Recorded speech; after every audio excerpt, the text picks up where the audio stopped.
Hola, mis queridos hermanos, amigos de República Dominicana. Qué bueno que Dios permite, en medio de las dificultades, en medio de la turbulencia, de la pandemia que se apodera del mundo, Dios permite en su infinito amor que nos reunamos noche a noche a través de la tecnología para estudiar la palabra de Dios.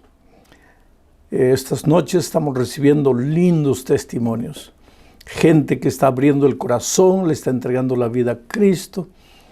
Familias que se están uniendo en un abrazo fraterno, esposos, esposas, pidiéndose perdón, abrazándose, dándose una nueva oportunidad. Hijos restaurados, en fin. Qué lindo. Estamos orando por ustedes. La iglesia toda está orando por nuestros amigos que están estudiando la Biblia. Y también, pues, noche a noche, mucha gente ha aceptado a Jesucristo como su Salvador.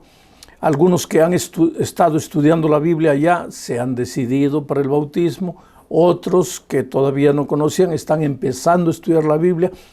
Pero lo importante es que todos estamos siendo reavivados por la palabra de Dios. Bueno, vamos al texto de esta noche. Es un texto difícil, pero el tema no lo escogí yo, está en el texto bíblico. Yo tomé el libro de Habacuc y lo estoy estudiando lentamente juntamente con ustedes. Claro, no va a dar tiempo para estudiar todo el libro versículo por versículo, pero estamos avanzando. Y lo bueno de este sistema de estudio es que tú no escoges el tema. Está en la palabra de Dios. Tú simplemente tomas lo que Dios ha escrito a través de sus siervos, lo que Dios ha presentado como mensaje importante para la vida de sus hijos.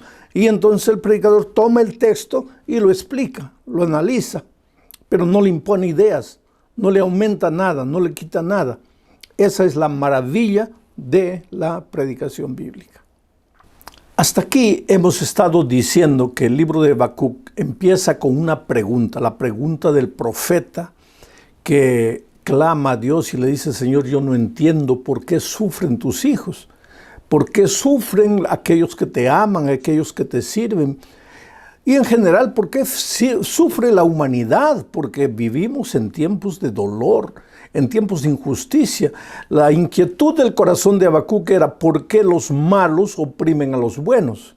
¿Por qué los poderosos son cada vez más poderosos?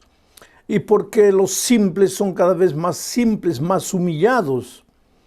Entonces vimos que Dios no le responde, al principio no le responde, simplemente lleva al profeta a ver la situación del mundo y la situación de su pueblo. Y ese pueblo que según Habacuc le servía a Dios, en realidad no le servía. Ese pueblo en realidad estaba el sábado en la iglesia porque pensaba que eso era servir a Dios. Aceptaba la doctrina, cumplía todo, seguía el ritual, pero cuando salía de la iglesia vivía como si no hubiera conocido a Dios. Entonces, ¿qué poder tenía el evangelio? Cuando se predicaba una cosa, se enseñaba una cosa, pero se vivía otra cosa. Entonces, Habacuc entiende.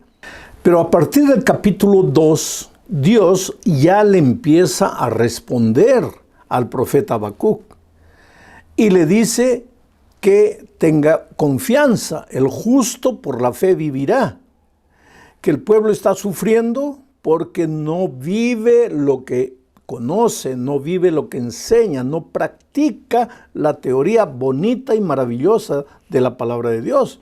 El pueblo tiene que despertar, tiene que abrir los ojos, y este es un mensaje para nosotros, porque la pregunta de Habacuc es la pregunta de todo ser humano. Señor, ¿por qué las cosas no me van bien? ¿Por qué hay tanta injusticia? ¿Por qué falta de empleo? Si yo te sirvo, si yo te sigo, si yo voy a la iglesia. Es que no basta ir a la iglesia, querido. Tienes que vivir una vida de comunión personal con Cristo. Tienes que dejar que el Espíritu de Dios transforme tu vida. Y entonces ahora entramos al capítulo 2, versículos 18 al 20. Voy a leer todo el texto y después lo voy a ir comentando y sacando las ideas que Dios quiere traer para nuestros días. Dice así: ¿de qué sirve la escultura que hace el escultor? ¿De qué sirve la estatua fundida maestra de mentira? Obra en la que pone su confianza el que hace imágenes mudas. Ay del que pide al palo que despierte y que a la piedra muda le pide levantarse. ¿Cómo pretende ser maestro? Sus imágenes están recubiertas de oro y plata, y no hay en ellas ningún hálito de vida. Pero el Señor está en su santo templo, que calle delante de él toda la tierra. Bueno, querido, el tema de hoy es sobre la idolatría. La idolatría es dejar a Dios de lado y crear para ti pequeños dioses. En lugar de abrir tu corazón a Dios, al Dios Todopoderoso, en lugar de confesarle tus pecados a Él, en lugar de llorar a los pies de Jesús, tú comienzas a hacer pequeños dioses y comienzas a ir a ellos en busca de protección, en busca de milagros.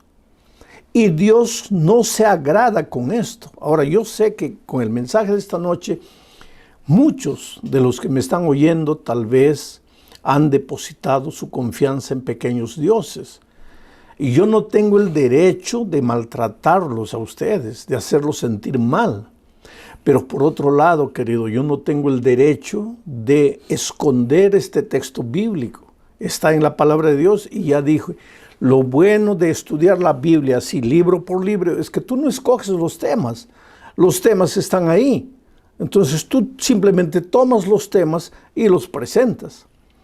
¿Cuándo nació la idolatría? ¿Cómo empezó la idolatría? Para eso tenemos que ir al libro de Génesis, capítulo 10, versículos 8 y 10. Leo el texto. Ustedes lo tienen ahí en la pantalla. Cus engendró a Nimrod, quien llegó a ser el primer poderoso de la tierra. Nimrod, fue vigoroso cazador delante de Jehová. Y fueron cabeceras de su reino Babel, Erec, Accad y Calne, ciudades en la tierra de Sinar. Nimrod fue hijo de Cus, y Cus fue uno de los hijos de Cam, y Cam fue hijo de Noé. Esto que estoy leyendo aquí sucedió ya después del diluvio. Nimrod fue el primer hombre poderoso de la tierra, el primer fundador de muchas ciudades. No digo conquistador, porque después del diluvio no había nada para conquistar. Pero él estableció grandes ciudades. Entre esas ciudades, él construyó Babel, en el valle, en la tierra de Sinar. Y tú sabes que en Babel se construyó la primera torre, la famosa Torre de Babel. La Torre de Babel. ¿Y con qué propósito se construyó la Torre de Babel? Pues ahí comenzó la idolatría. Y comenzó como egolatría. Idolatría es adorar a pequeños dioses. Egolatría es adorarse a sí mismo. Nimrod fue el más poderoso hombre de aquellos tiempos. Y él pensó, subiré al cielo. Dios nunca más nos va a derrotar trayendo un diluvio. Porque voy a construir una torre tan grande, tan alta, que por más que llueva, no va a llegar la lluvia, el agua, nunca va a llegar al topo de la torre y nosotros estaremos seguros ahí.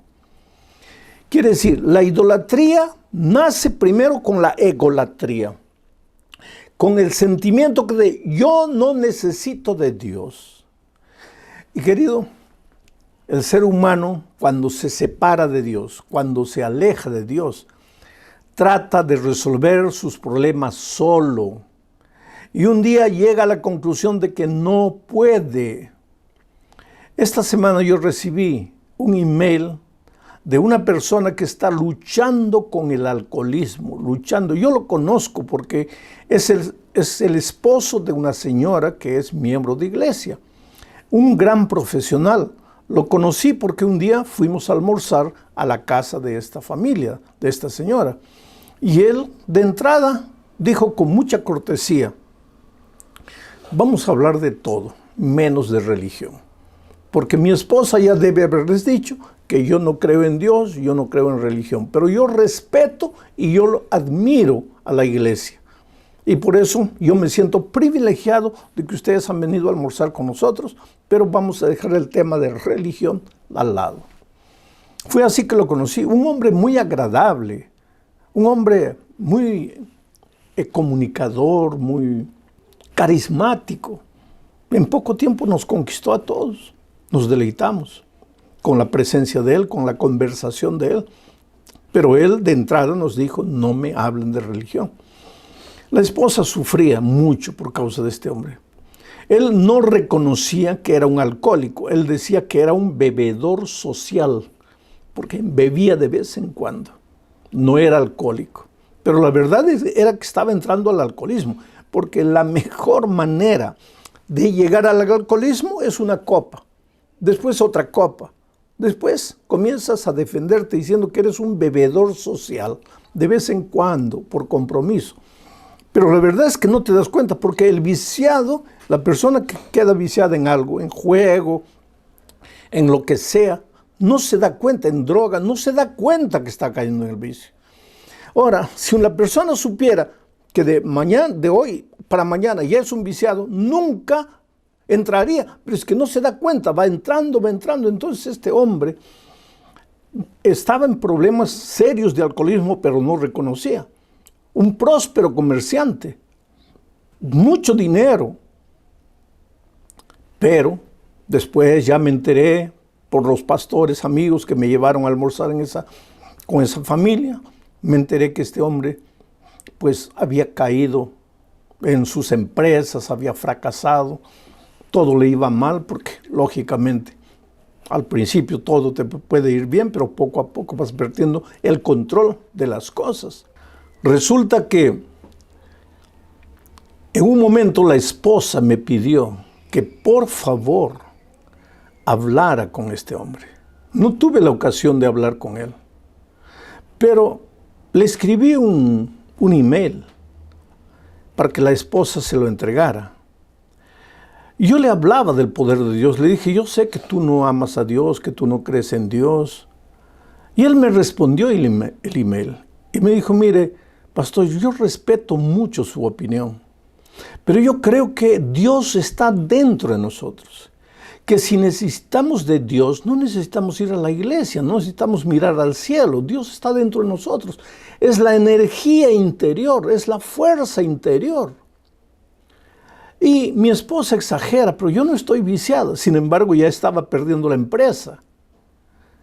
Hasta que perdió todo por completo. Y ahí reconoció que era un pobre esclavo del vicio. Y en su desgracia, cuando perdió todo, cuando los acreedores vinieron y él no sabía cómo cumplir con sus responsabilidades, levantó los ojos al cielo y pidió ayuda de Dios. Pero él, por ejemplo, él no adoraba ninguna imagen, ninguna escultura. Él no había caído en el terreno de la idolatría, él estaba en el terreno de la egolatría. La egolatría, porque la idolatría nace en la egolatría. Y la egolatría es la tonta idea de que yo no necesito de Dios. Mi querido, tú has salido de las manos del Creador, tú has salido de las manos de Dios. Nunca serás completo, nunca serás feliz si no te devuelves a Dios. ¿Cuántas veces encuentro gente que dice: pero pruébame que Dios existe? Querido, yo no te puedo probar. Cuando yo voy a la Biblia, yo no encuentro un texto de la Biblia donde Dios quiera probar su existencia. Génesis 1:1 comienza diciendo: en el principio creó Dios los cielos y la tierra. Y Él no quiere probar nada. Él no quiere probarte por qué tú tienes que creer que yo soy Dios. Y cuando habló con Habacuc, ¿te acuerdas? Anoche, en el mensaje de anoche, ¿qué le dijo? El justo por la fe vivirá. Tienes que aprender a creer en mí. Creer en algo que no puedes tocar. porque ese es el argumento de mucha gente. ¿Cómo puedo creer en Dios si no lo puedo tocar, si no lo puedo saludar? Y esa era la lucha de un compañero mío cuando era adolescente. Se decía ateo en esos tiempos, era moda ser ateo. Él decía, yo no creo en Dios. Y se gababa y se sentía muy importante por no creer en Dios. Hasta que un día se enamoró de una muchacha, adolescente también, 14, 15 años. Se enamoró de una chica y por ventura esa chica era bien amiga mía. Entonces él vino, me hizo, ayúdame, estoy enamorado de fulana y tú eres amigo de ella, háblale de mí. Le digo, enamorado, ¿qué cosa es estar enamorado? Y él me dice, ¿cómo qué cosa? Sentir amor, yo siento amor por ella. Y yo le dije, ¿y tú has visto el amor? ¿Ya has tocado el amor? ¿Ya has conversado con el amor? ¿Ya le has dado la mano al amor? Y él me dice, pero no seas tonto, ¿cómo vas a conversar con el amor? ¿Cómo le vas a dar la mano al amor? El amor no se ve. Entonces le digo, si no se ve, no existe. Pero ¿cómo no va a existir? Yo siento que en mi corazón hay amor por ella. Ah, sientes, pero no lo has tocado, no lo has visto, no has conversado con él. Así es Dios. Tú no crees en Dios porque no lo has tocado, porque no lo has visto, porque no has hablado con él. Pero cada día te despiertas porque Dios te ama, aunque no quieras saber nada de él. Que si Dios quisiera, el sol no sale y toda la humanidad muere. O entonces el sol calienta 50 veces más de lo que calienta y toda la humanidad muere. Este mundo está controlado por Dios. Entonces nunca te atrevas que puedes vivir sin Dios, que puedes hacer lo que tú quieres. Ahora, querido, sigo analizando el texto, pero ahora parte por parte. Mira, el texto que leí comienza diciendo así. ¿De qué le sirve la escultura que hace el escultor? ¿De qué le sirve? Quiere decir, está hablando aquí de la ilusión de la idolatría. Porque tú te arrodillas delante de una escultura y abres tu corazón y le pides ayuda y pues le haces promesas. Pero ahora viene Dios, porque estoy leyendo la palabra de Dios. Y Dios pregunta, ¿de qué te sirve la escultura que has hecho? ¿De qué le sirve la escultura que hace el escultor? ¿De qué te sirve? ¿De qué te sirve? ¿Ah? Vamos a decir, yo te doy un avión de regalo. Nunca te lo voy a dar, nunca tuve dinero para eso. Pero te doy un avión de regalo. ¿De qué te sirve si tú no tienes dinero para mantener el avión? ¿De qué te sirve? ¿Ah? Entonces viene la pregunta de Dios, ¿y de qué te sirve arrodillarte delante de una escultura? No te sirve de nada. ¿De qué? Sigo leyendo. ¿De qué sirve la estatua fundida maestra de mentira? Mentira, la palabra mentira relacionada con ilusión. ¿Qué cosa es ilusión? El muchacho le dice a la chica, yo te amo, y ella cree, pero él no la ama, él solo la quiere usar. Y le dice, te amo, la hace ilusionar. Aquí Dios te habla a ti personalmente y dice, ¿de qué te sirve la escultura? Porque es padre de mentira, maestra de mentira. Te hace ilusionar. ¿Tú crees que porque hablaste con la escultura va a suceder algo bueno en tu vida? No va a suceder nada, porque esa escultura es maestra de mentira. Ahora, querido, esta no es mi opinión. No soy yo el que te está diciendo esto. Estoy leyéndote la palabra de Dios. ¿De qué te sirve la escultura? Pura ilusión, maestra de mentira. Obra en la que el ser humano pone su confianza, pero nada sucede. Obra en la que pone su confianza el que hace imágenes mudas. ¿Alguna vez te ha respondido la escultura? Ahora tú me vas a decir, sí, pastor, pero yo no estoy pidiéndole a la escultura, yo le estoy pidiendo a Dios a través de la escultura.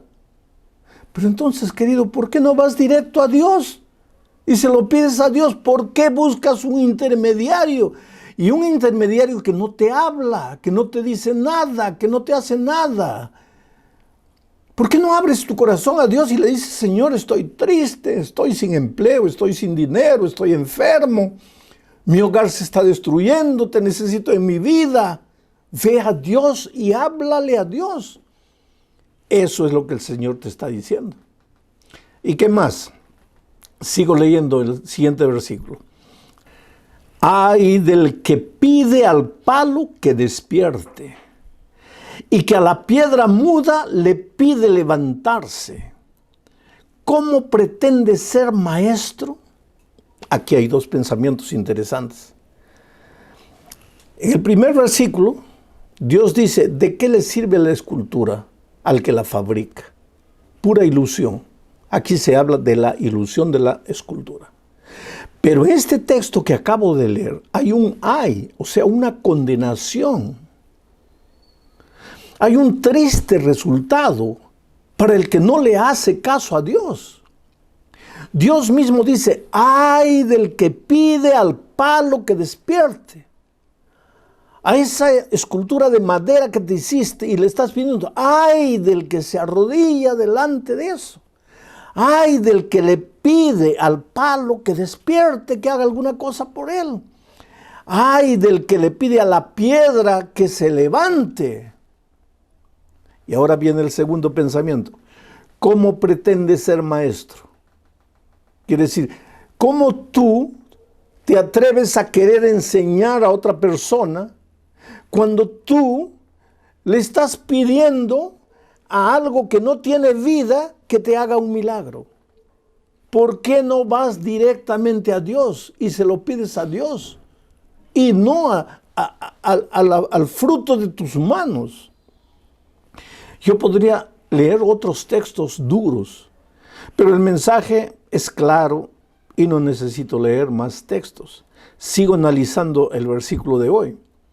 Sus imágenes están recubiertas de oro y plata. Las imágenes que el ser humano se hace están recubiertas de oro y plata, pero no hay en ellas ningún hálito de vida. Tú puedes colocarle piedras preciosas, tú puedes colocarle oro, tú puedes colocarle plata, tú puedes traer a los mejores artistas a hacer la escultura más bonita, la imagen más bonita, lo que tú quieras, pero no tiene vida. Y vuelvo a repetirte, es Dios que te está diciendo esto.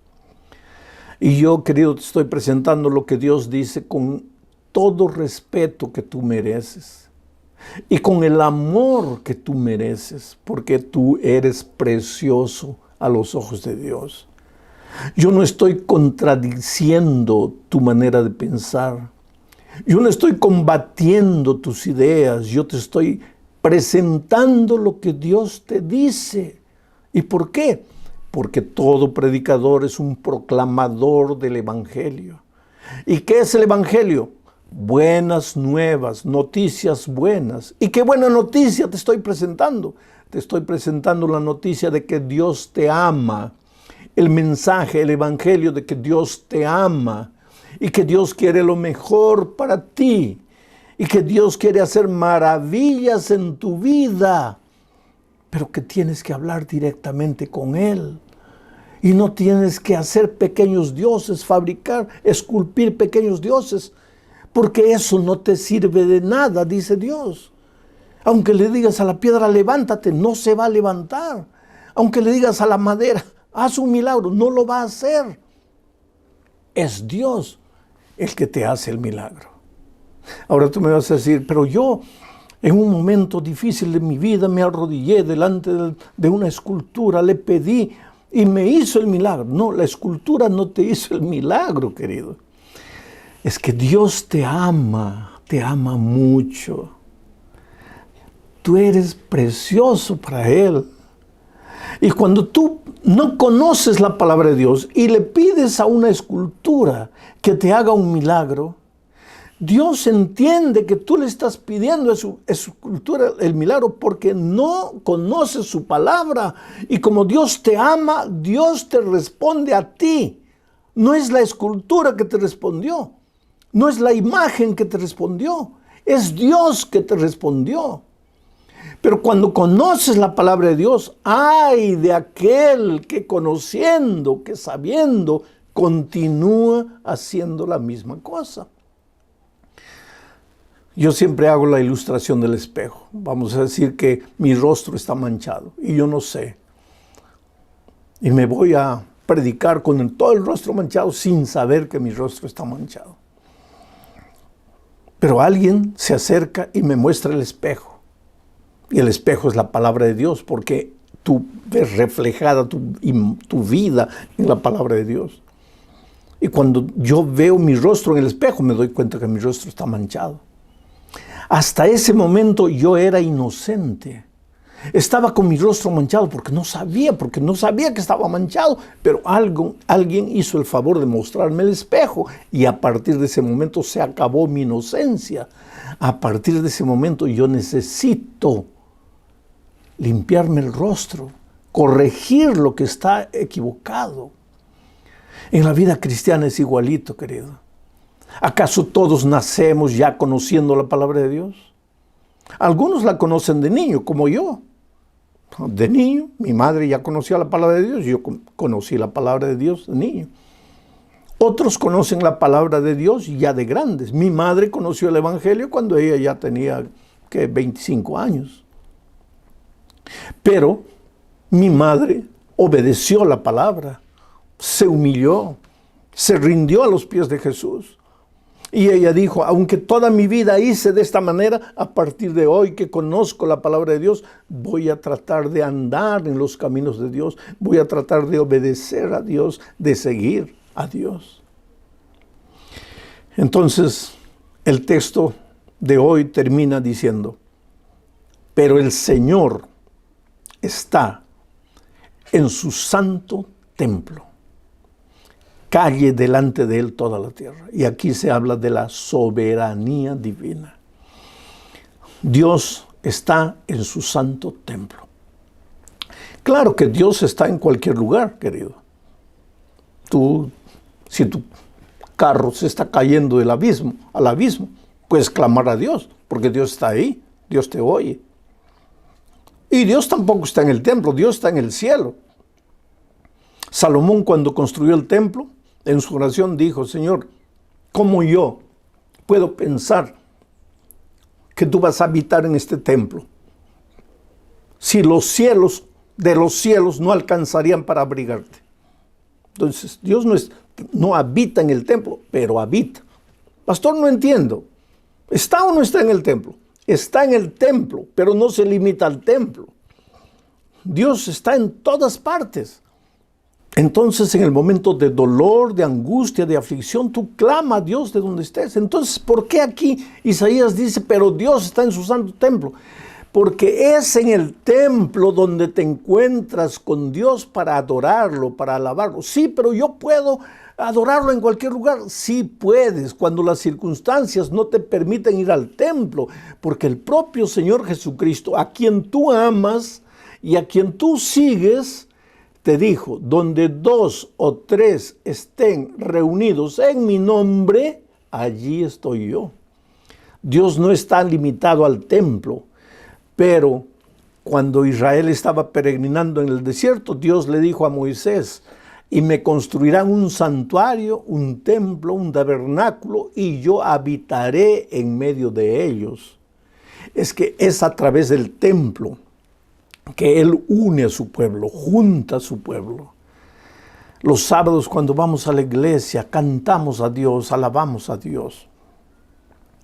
Dios está en el universo entero, pero en el templo tú puedes tener la seguridad de que Dios ha prometido que cuando tú te congregas en el templo, Dios está ahí. Es por eso que tú debes entregarle la vida a Jesús. Es por eso que tú debes bautizarte. Es por eso que debes congregarte en la iglesia con los otros pecadores. El otro día me dijo alguien, pastor, pero yo cuando voy a la iglesia me desanimo porque veo la vida de otros. Son gente hipócrita, gente mentirosa, gente que no vive lo que predica. ¿Para qué voy a ir al templo solo para desanimarme? Es que, querido, tú no puedes ir al templo para mirar la vida de los otros, aunque esos otros sean el pastor o el anciano de la iglesia o otra persona que no tiene ningún cargo en la iglesia. Tú no puedes ir al templo para mirar la vida de los otros. Tú vas al templo para encontrarte con Dios.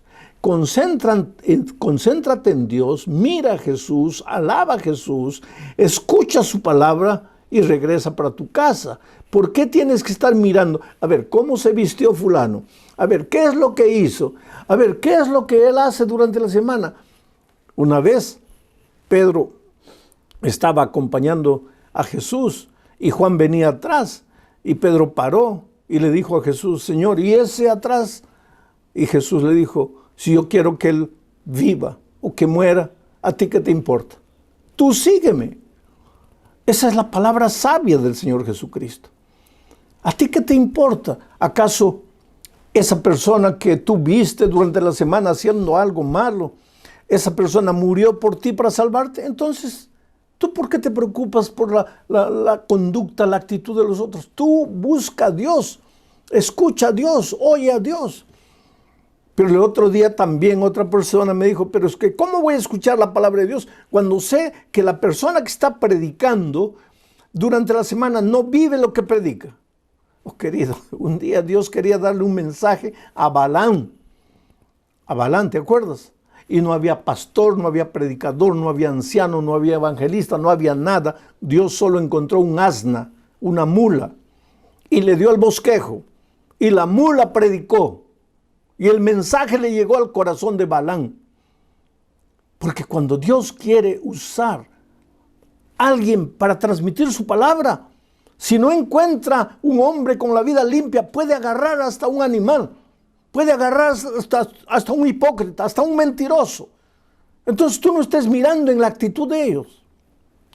Es verdad, y yo le digo eso a los predicadores cuando les doy seminarios, es verdad que a veces la conducta del que está predicando puede ser tanta bulla que las personas no escuchen su palabra. Por eso debemos, nosotros los que predicamos la palabra de Dios, ser coherentes con lo que estamos predicando. Pero asimismo, querido, no hay argumento para que tú dejes de ir a la iglesia, para que tú dejes de congregarte en la iglesia, de alabar a Dios, porque Jehová está en su santo templo y cállese delante de él toda la gente.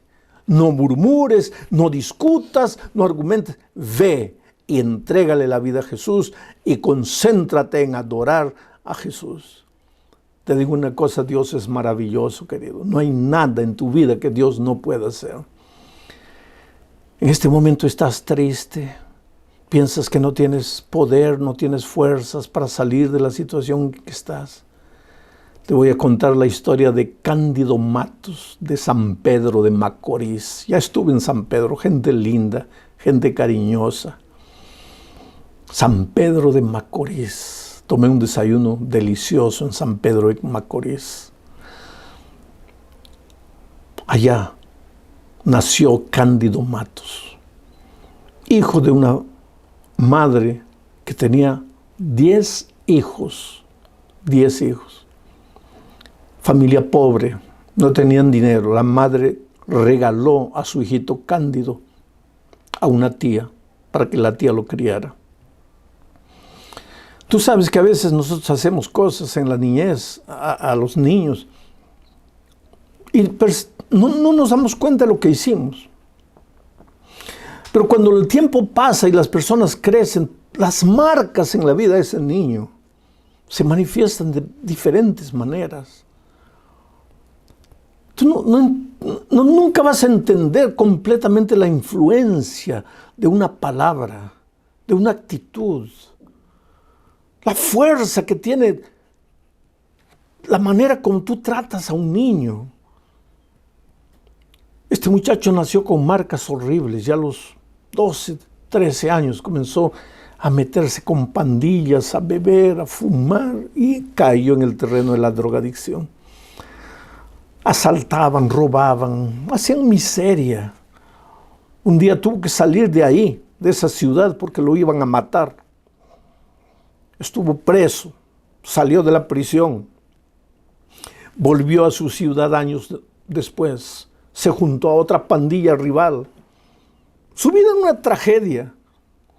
No había Dios en su vida, no había lugar para Dios, no había lugar para el respeto. Renegado con la vida, renegado con las autoridades, renegado con sus padres, con su familia, renegado con la sociedad. Cándido iba muriendo lentamente, poco a poco, hasta que un día él y algunos amigos de la pandilla de él estaban sentados en la calle cuando pasaron unos jóvenes y unas niñas bonitas y les dijeron: mira, vamos, que hay conferencias aquí. Y ellos fueron no por causa del mensaje, sino por causa de las chicas bonitas que vieron ahí. Y se metieron a la iglesia, riéndose, burlando. Y ahí estaba el predicador, hablando de la palabra de Dios. Y ya te dije, cuando un predicador habla, no importa lo que él sea, Dios puede usar a ese predicador. Y la palabra de Dios llegó al corazón de esas personas. No estoy diciendo que ese predicador vivía una vida equivocada, no, pero Dios lo usó, porque Dios puede usar a cualquier ser humano. Si no sabes predicar, si no sabes, déjate usar por Dios. Si no tienes mucha cultura, déjate usar por Dios. Tú tal vez hoy día estás en un bar escuchándome ahí, todo ebrio. Si tú te entregas a Dios, Dios te usará, déjate usar por Dios. ¿Qué andas desperdiciando tu vida en malos caminos? ¿Qué andas desperdiciando tu juventud? Déjate usar por Dios. Y la palabra de Dios tocó el corazón de este muchacho. Algunos días después, él le gustó, fue al día siguiente, al otro día fue, al otro día fue. Algunos días después, un tío de él que conocía la palabra de Dios, al enterarse que él estaba yendo a la iglesia, lo visitó. Le habló del amor de Dios. Le invitó a bautizarse y Cándido se bautizó. Y hoy día, ustedes pueden ver ahí a Cándido tal vez en la pantalla, no sé si va a dar para mostrar la imagen de él, pero hoy día Cándido es un predicador del Evangelio. Visita en los hospitales a las personas enfermas, ora por esas personas. Habla con esos muchachos rebeldes de pandillas, les dice que él era así, pero que ahora fue transformado por Dios. Y su ministerio está siendo tan extraordinario, Dios está haciendo tantas maravillas, que la gente lo ama y lo quiere y le escucha. Porque cuando Dios te encuentra, te transforma, te hace de nuevo, entrégale el corazón a Jesús. Tú solo no tienes condiciones de salir de donde estás. Ríndete a Jesús. Sí, pero hasta aquí te has burlado, te has reído, no importa, entrégate a Jesús. El mensaje de esta noche ha sido muy duro, no importa, entrégate a Jesús. Que tus ojos miren lo que está escrito en la palabra de Dios. Dios te ama, eres precioso. En este momento te voy a hacer un llamado, una invitación. Tú que estás estudiando la palabra de Dios, decide por el bautismo. El sábado tenemos bautismo, en todas las iglesias ahí. Si no estás estudiando todavía la palabra de Dios, decídete a estudiar la palabra de Dios. Si estás fuera de la iglesia, lejos de la iglesia, decídete a regresar a los brazos de Jesús. No importa en qué condiciones vivas, esta es tu oportunidad. Dios puede hacer maravillas por ti ahora, en este momento. Déjame hacer una oración por ti. Oh querido Padre, gracias Señor por tu palabra esta noche. Extiende tu mano y toca el corazón de aquellos que están luchando para tomar una decisión. Llévalos a la decisión, Señor. Llévalos al nuevo nacimiento a través del bautismo. Llévalos a la luz a través del conocimiento de tu palabra. Haz maravillas en la vida. Si necesitan un milagro, escucha la oración de su corazón. Si necesitan transformación, tú que eres el Dios de la transformación, opera la transformación en la vida de esa gente. Pero no dejes a nadie sin oírle, sin atender su pedido. En el nombre de Jesucristo. Amén.